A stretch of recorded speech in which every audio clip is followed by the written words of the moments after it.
Sang penebus, juru selamat, kau telah lahir ke dunia. Surga bumi menyembahmu, menantikan kedatanganmu.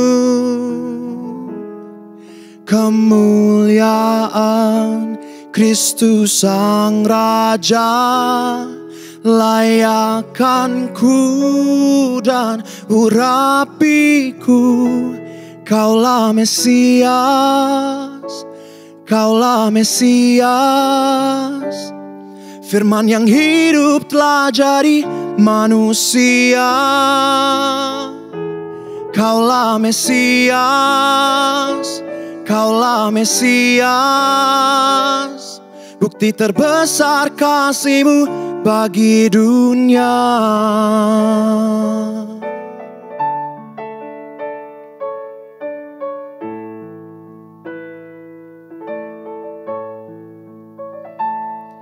Ku ditebus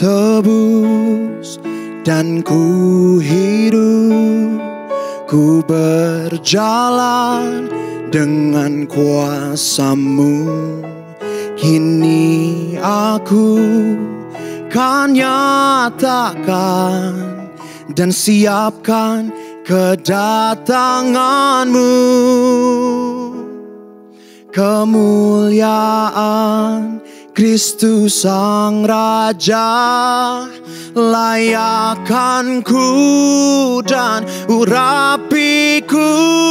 Kaulah Mesias, Kaulah Mesias. Firman yang hidup telah jadi manusia. Kaulah Mesias, Kaulah Mesias. Bukti terbesar kasih-Mu bagi dunia.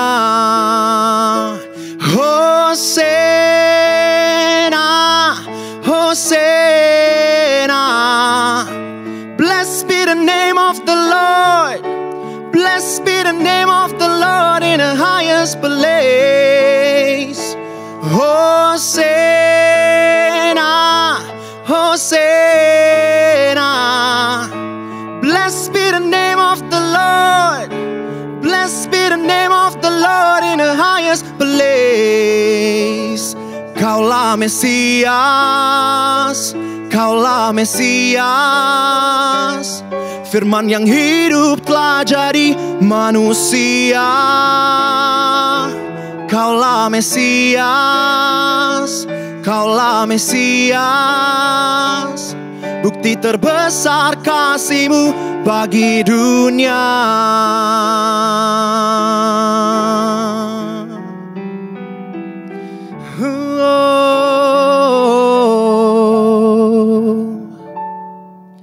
Layak dipuji, disembah, Kaulah yang bertahta, dulu, sekarang, dan selamanya. Raja atas segala raja, nama-Mu besar termulia. Layak dipuji, disembah, Kaulah yang bertahta, dulu, sekarang, dan selamanya. Raja atas segala raja, nama-Mu besar termulia. Layak dipuji, disembah, Kaulah yang bertahta, dulu, sekarang, dan selamanya. Raja atas segala raja, nama-Mu besar termulia. Nama-Mu besar termulia. Nama-Mu besar termulia.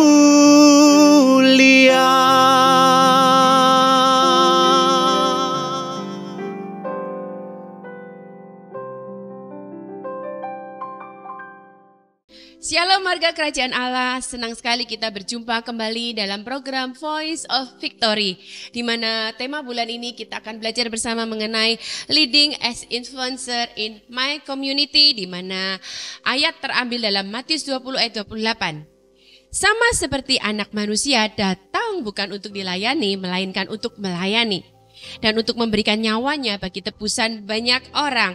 Kalau kita melayani, kalau kita melihat dalam kehidupan sehari-hari, alasan untuk melayani tersebut ada beberapa. Yang pertama pasti karena kasih, dilandasi karena kasih atau karena sayang. Seperti juga katakanlah kami, saya dan suami sudah punya 2 orang cucu saat ini.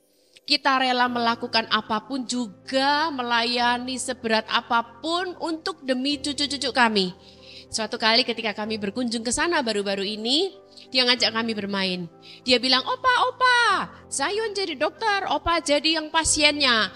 Terus kemudian dia ambil suntik-suntikan. Opanya pura-pura mati, gitu kemudian disuntik. Pokoknya apapun bisa kita lakukan demi untuk melayani cucu kita. Dan ketika dia rindu kepingin beli sesuatu, kita akan mudah untuk memberikan apa yang diinginkan hatinya.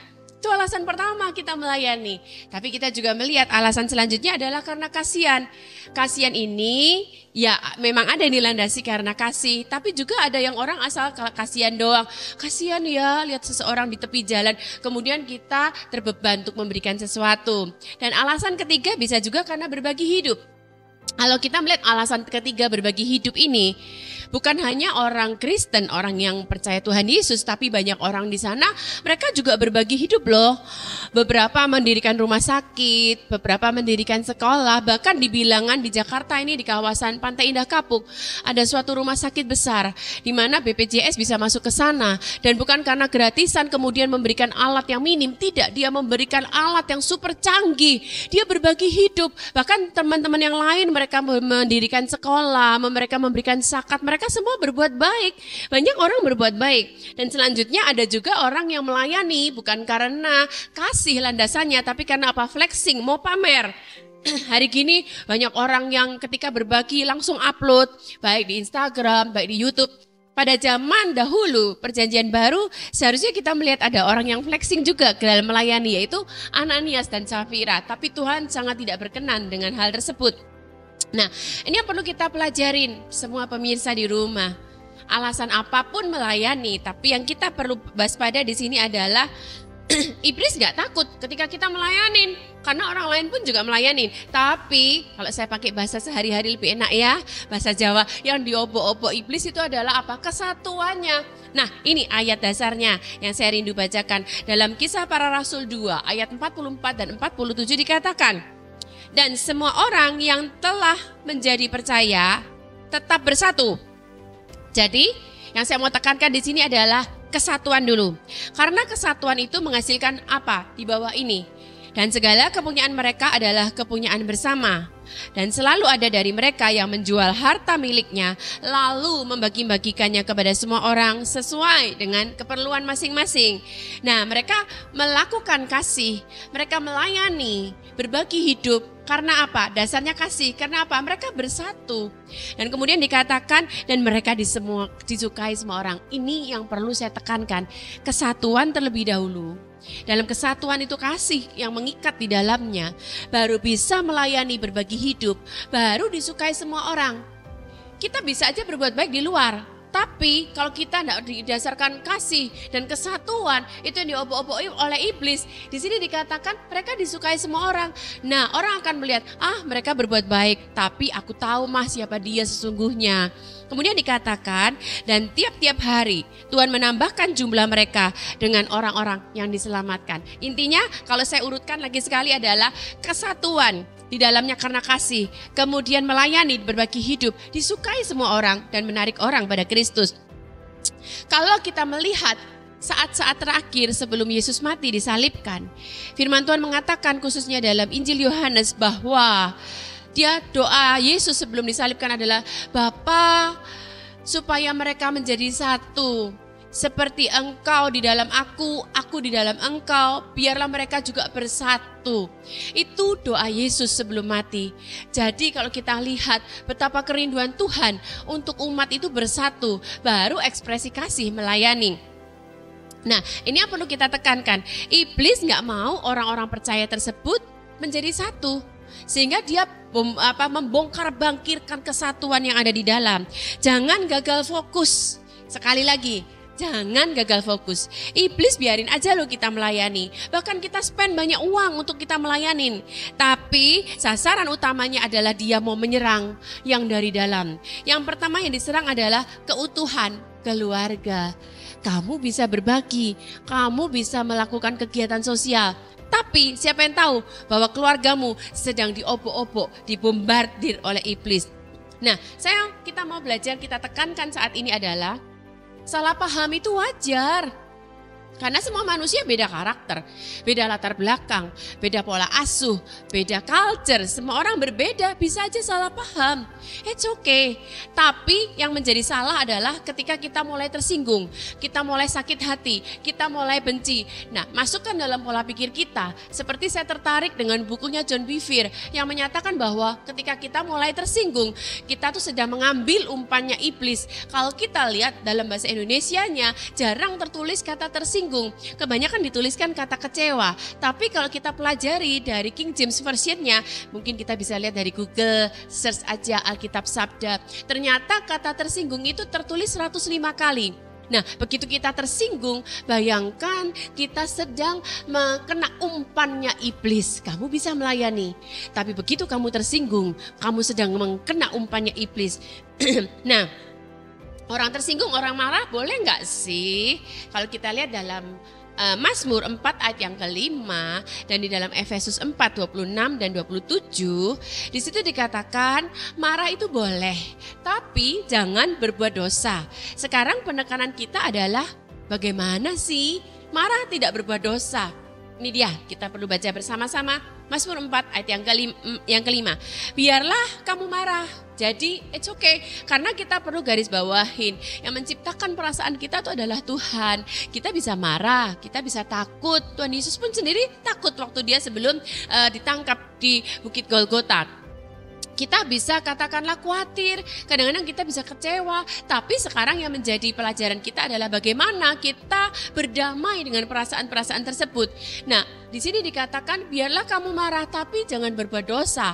Pelajaran yang pertama yang kita dapatkan bagaimana marah tidak berbuat dosa adalah berkata-katalah dalam hatimu. Jadi boleh aja di dalam hati dulu, tapi tetap tutup mulut kita. Di sini dikatakan di tempat tidurmu. Bukan berarti nih kita harus langsung masuk ke kamar. Kalau kita posisinya sedang di luar rumah gimana? Nah, kita belajar yang penting mungkin ketika kita marah sama seseorang, kita menghindari orang dulu tersebut deh, supaya kita tidak meledak dan meluap dan mengeluarkan kata-kata yang menyakitkan. Tempat tidur ini bisa bicara suatu tempat di mana kita bisa untuk sementara melampiaskan dengan cara yang positif. Pada waktu saya mengambil tesis saya mengambil judul tentang coping strategi dalam pernikahan. Coping adalah tindakan kita, respon kita dalam mengambil sesuatu atau strategi kita mengambil sesuatu ketika ngalamin masalah. Nah, ketika saya melakukan wawancara kepada beberapa orang, mereka ada yang menyatakan, oh saya masak Bu ketika emosi supaya tidak meledak marahnya. Oh saya mall Bu, jalan-jalan. Oh atau saya jogging, olahraga. Tapi ada satu hal yang lucu, saya tertarik dari orang yang saya interview adalah dia bilang saya suka baking Bu. Jadi ketika saya marah sama suami saya, yang saya lakukan saya banting-banting tepung. Saya bayangkan tuh suami saya. Tapi gak lama kemudian saya mulai cooling down. Ya, makanya di sini dikatakan tutup mulut kita di tempat tidur, di tempat cari tempat dalam hati. Tetapi tetaplah diam. Yang kedua kita belajar dalam Efesus 4 ayat yang ke-26-27. Apabila kamu menjadi marah, jadi it's okay, tapi jangan berbuat dosa. Janganlah matahari terbenam sebelum padam amarahmu. Pertanyaannya adalah, lah saya baru ributnya pas malam hari. Nah ini sekali lagi kita bicara intinya adalah jangan berlama-lama. Begitu kamu sudah cooling down, segera selesaikan masalah. Sebab firman Tuhan berkata, jangan beri kesempatan pada iblis. Karena ketika kita memberi kesempatan pada iblis itu semakin lebih lagi semakin bahaya. Saya barusan sama suami saya ke suatu kota melayani. Ada seorang pekerja di sana yang suka mancing. Dia memberikan kepada saya suatu cerita yang bagi saya menarik. Ikan itu kalau dipancing ada beberapa respon. Yang pertama, dia tuh langsung seperti goyang-goyang untuk berusaha melepaskan diri. Tapi semakin dia bergoyang-goyang, semakin terlukalah. Sama ketika kita marah, kita protes, kita marah-marah, maki-maki, itu semakin luka. Jadi kemarahan kita bukan berarti menyembuhkan kita, tapi ketika kemarahan kita itu meluap, menyakiti orang dan menyakiti diri sendiri. Dan yang kedua apa? Dia menyatakan ikan yang selanjutnya ketika kena pancing dia tarik talinya semakin menjauh. Jadi gini intinya, iblis biarin aja kamu melayani. Iblis biarin aja kamu berbuat baik pada banyak orang.